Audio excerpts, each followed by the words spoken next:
All aboard for excitement with everyone's #1 train, Thomas the Tank Engine. I'm Thomas. I run this branch line. Thomas and friends are no strangers to home media releases in America. From the very beginning, Thomas tapes and DVDs were prominently in stores all over the country, selling millions of colorful titles and capturing the hearts of children everywhere, with a delightful collection of award-winning videos that took us all on a magical journey around the island of Sodor. Courtesy of companies such as Strand Home Media and later Anchor Bay Entertainment, if you grew up in the 90s and 2000s like many of us did, it was impossible to escape it. As opposed to now, where Thomas has long ago fallen out of the public's eye. What a boring reality we're living now. I think it's now better than ever to remember a time when Thomas was available everywhere, from toys to clothing, literally everything you can imagine, and home media was no exception, a true staple of preschool entertainment. It's nice to remember and cherish the BS era before streaming. Younger Thomas fans will never know the feeling of going into the video store. Yes, a video store. Your parents buy you a shiny new Thomas release with an eye-catching cover. You would just stare at it the entire way home, looking at all the images and reading all the little descriptions. You finally get home, put the disc on your DVD player, and hear that magical little jingle as it fills in the entire room.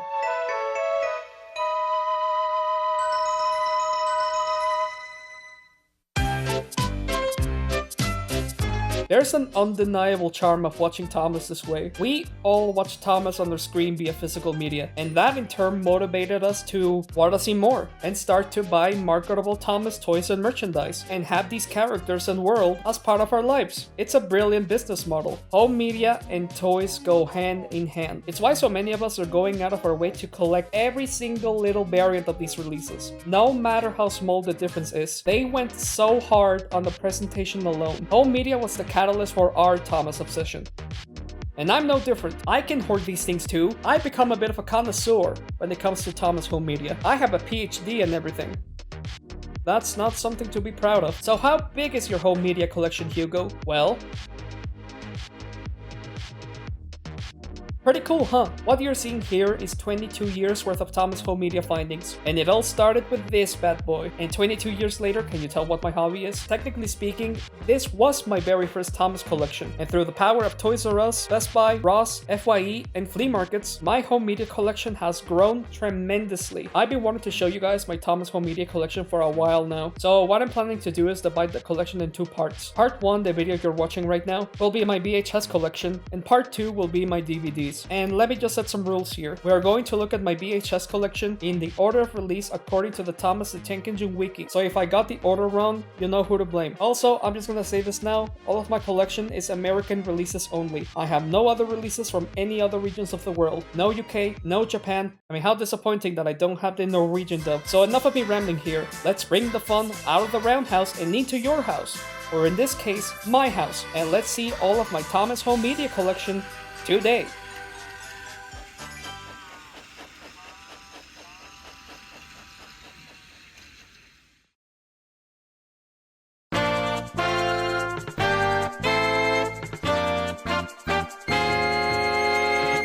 Started with the oldest release in my collection, Thomas the Tank Engine's Volume 5. Better Late Than Never and Other Stories, released in 1991 by Strand BCI. This is not only the oldest Thomas tape in my collection, but it's probably the oldest piece of Thomas merchandise that I own, only beaten by this Thomas pencil back date in 1988. This is the only tape that I have that has the American Ringo Starr narrations, and it's so old, it still has the Shining Time Station branding on it. This is an early edition of the tape. Later releases would swap the Thomas JPEG to an image of Duck on the cover, which is appreciated. We all need a little bit more Duck in our lives, but for some reason this one was never released again after that. Anchor Bay refused to fuck with it. Truly a gem in the collection. An antique, a museum piece of a long bygone era of Thomas history. Glad to have such an important piece of Thomas history in my collection. Next we have James Goes Buzz Buzz, another Thomas stories. This is the Anchor Bay Entertainment version, released in 1995. May I just say how much I love these cover designs? This is the only tape in the collection to be in this style, and it's so pleasant to look at. We with those train track patterns and neon colors, those funky looking graphics all over the tape. This type of cover just screams the wacky world of the 1990s. This is one of my favorite tapes ever made by Anchor Bay. It's a great episode to base a release on, and it's the definition of iconic. This was such a cool release that it was even bundled with a wooden railway set at one point based on the same episode, with that iconic image of James being stung by the bee, and the back having a picture of Thomas just looking confused. Not much more to say other than another W for the collection.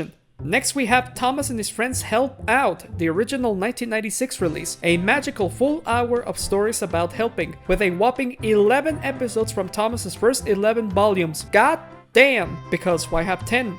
When you can have 11. My version of the tape is in pretty lame shape though, has a lot of imperfections, the tape is covered in tears, but everything is still readable though. It still holds up, like I can still look at all the pictures and graphics and I can tell what everything is. Like, it could be much worse, and thank God for that, because I just love looking at this cover. It's music to my eyes. It's such a fun release all around. I also have this is the 2002 cover redesign of Thomas and his friends Help Out. It's not often I have two different variants of the same release. In fact, this is the only time in the collection where this is the case. Take it or leave it. Instead of having Thomas and James on the front cover, it has Thomas and some red bus guy. I don't know, I don't really watch Thomas. Another fantastic cover, by the way. I hope whoever designed this cover template at Anchor Bay, I hope you got a raise. You deserve it, my man. It's the Thomas cover style of all time. Comparing which version of this release is better, it's honestly one of the hardest decisions I've ever had to make in my life, because these two look beautiful to me. Do you prefer the funky colors and shapes, or do you like the color orange? I don't know, leave a comment on which one you think it's better, and why is it the 1996 version? What, who said that? Next is Gallant Old Engines and Other Stories. I found this tape the exact same day I got the Working Hard playset last year. That was a pretty good day for me. As you can see, this is the 2001 redesigned version of the tape, and out of all the tapes I could have found that day, I'm so glad it was this one. This cover makes me want to live. I love everything about it, with the yellow background and the narrow gauge gang at the bottom, which is the definition of perfection.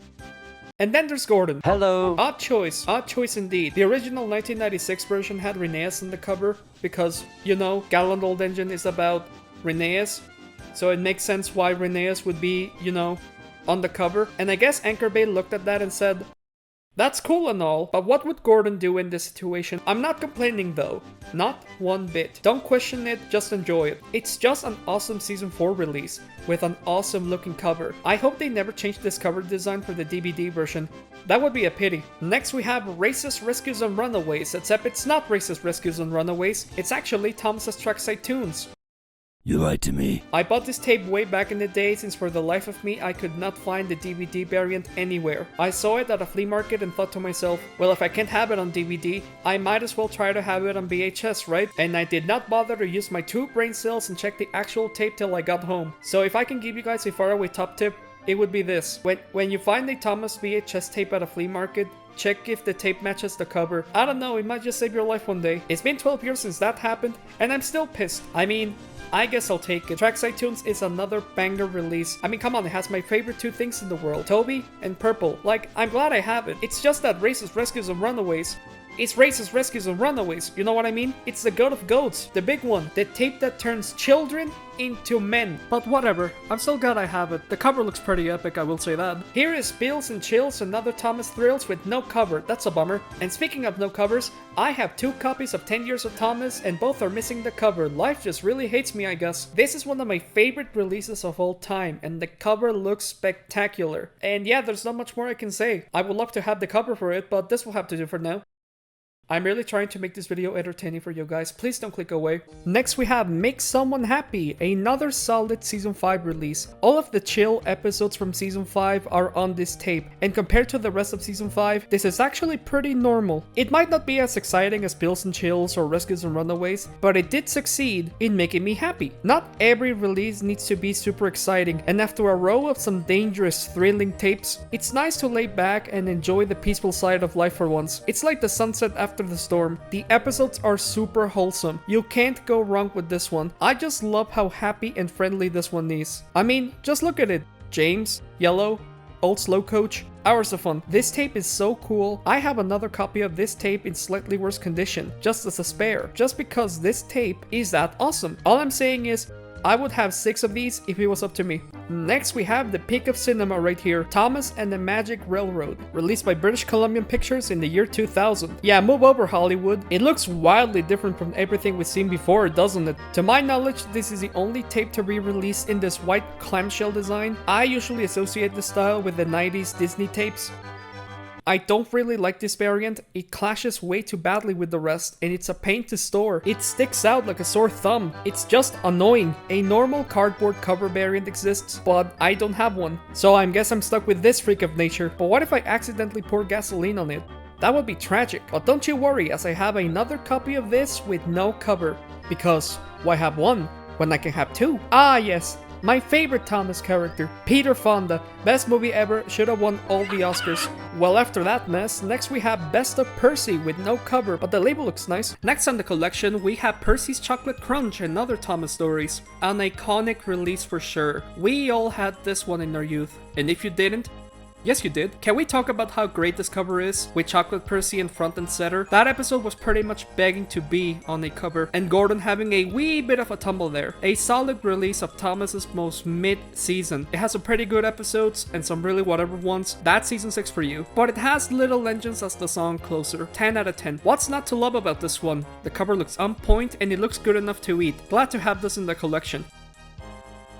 That's all I can really say. Moving on. Best of Gordon, a compilation of all things Gordon the Big Engine, and as you can see, this one actually has the cover, as opposed to the Percy one. So that means I can actually say things about it. I've been preparing this moment through all my life. Love the gold lining of these best of VHS covers. It's something you rarely see on DVD, and those 2000 stock art of the characters makes me so much memories. They look so visually distinctive from the rest that it makes these releases feel special, you know? Like, this is what a collector's edition should be. I feel like I need gloves to even think about looking at them. Glad to have this in the collection. It has a fun selection of episodes all about our favorite strong and proud Gordon. These are always fun to have. I wish I had the other 3 best of tapes, but I'm happy to have at least this one for now. Next we have James and the Red Balloon. It's on the same boat as the Chocolate Percy one. I mean, they pretty much release side by side, and there is not much I can say. The episodes are pretty whatever, aside from the fact that it looks in pristine condition. It has little to no scars. It looks almost brand new to me. This rarely happens with VHS at flea markets, but when you get them new in box, these tapes look absolutely gorgeous. And the cover looks so funny. James just looks so horrified. And the Red Balloon was a nice touch. This is another fun release in that collection. Next we have a very special release indeed for me. Thomas Sodor Celebration, released in 2005 and distributed by Hit Entertainment. This is the only season 8 release in my collection, and it looks gorgeous. It looks almost brand new. There is barely a scratch on here. Even the tape itself looks really clean. I love the 60th anniversary releases. Can we bring this logo back? What is stopping us from bringing this logo back? I love just how special this looks. It really feels like a celebration. It's in the title. And this release is long. It has 8 episodes, 1 song, 2 learning segments, and a marathon of promos for Hit Entertainment's other IPs at the end. I ain't complaining though. I'm so happy I was finally able to have a VHS copy of my very first Thomas DVD. Isn't it beautiful? I feel like I've come full circle. Glad to have this really important release in my collection. Next we have Calling All Engines, Thomas's second movie, released in 2005, the birth of the Thomas and Friends 60-minute specials, and one of the last Thomas tapes to ever be released. And there is not much I can say, except that watching season 9 footage in VHS quality sure is a trip. Similar to Celebration, this one looks so pristine, but it has some notable imperfections. Yeah, some notable tears are in here a lot. This was the last Thomas tape to re-release in 2005. The writing was on the wall for VHS, with 2006 being its last public circulation year. After this, 3 more Thomas tapes were released in 2006, and with that, Thomas's reign in VHS had come to an end, as VHS as the format was finally discontinued from stores, as DVDs were here to stay. Change the world. My final message. Goodbye.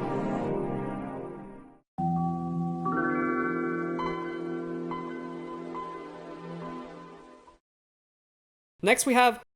Oh no, we're done. There are no more Thomas tapes to look at. That was my entire VHS collection. I don't know how to end this section. I never thought I would get this far. This is awkward. Bye! Eso es todo. Really? That was it? That's your entire VHS collection, Hugo. You honestly should have made part 6, my guy. My head honcho. I have more DVDs than you do VHSs. What the fuck, man? Part 6 would have gotten you like, I don't know, 45,000 views? Jesus Christ, man. I can't believe you'd make this. I just can't fucking believe you. You've just let the entire Wind Railway community down, man. The fuck, dude? Yes, I know. This video is kinda short, and it kinda sucks, and it was a waste of time. Yeah, I know. Just like we explained, don't click the video off. I came into the world pretty late in the VHS lifespan. VHS as a format was slowly fading into obscurity, with DVDs being its clear successor, and my journey into the Thomas world didn't start until 2004-ish. At the time, my parents wanted to get the most up-to-date technology, and DVD players were all the rage back then. Because of this, all of my Thomas releases were DVD only. I never got a single VHS tape in my youth. I did see them in stores, but generally ignored them and got the DVD variant instead. I mean, those at least sometimes came with a bonus train, and just had more to do. Because of this, VHS just seemed like a thing of the past to me, an outdated, clunky old piece of technology from my parents' era, aka the caveman era, before internet. I have Thomas DVDs, why would I want them on VHS? Obviously, I changed my mind on this stance, and VHS are now my top priority for collecting. Despite my newfound appreciation for them, my quest for VHS tapes hasn't been entirely successful, as you can see. I'm working on it, goddammit, but believe it or not, I had 2 golden opportunities to buy loads of Thomas tapes, both of which I unfortunately passed up. The first time was when I was 6 years old. My parents and I went to a flea market in downtown El Paso, and a vendor had a ton of Thomas tapes just lying on the table, unguarded like that. And how many did I buy? None. Cut me some slack here. I was barely able to form coherent sentences at that age. I never saw the vendor again, and the flea market is now a Walgreens. Fast forward to 2012. I'm now 10 years old. I saw a vendor selling their old VHS rack and had loads of Thomas tapes sprinkled in between, and I only bought 2. What is wrong with you? I bought this one because, oh wow, this looks like an old tape. Hours of fun. And the other because I did not have the DVD yet, and it came with the wrong tape. Fun! I don't know what happened to me that day. I was 10 years old, I should have known better. But it's cool, I'm over it, I don't care anymore. I lied. I do care. I always see VHS tapes at flea markets, particularly Disney ones, common as dirt. But Thomas tapes are so incredibly rare for me to find. It's the one thing I almost never get my hands on, to the point where I have not found much in the past 10 years. But even so, I divide the collection in 2 eras, pre-2023 and post-2023. Before, my VHS collection looked like this, and after some 2023 magic.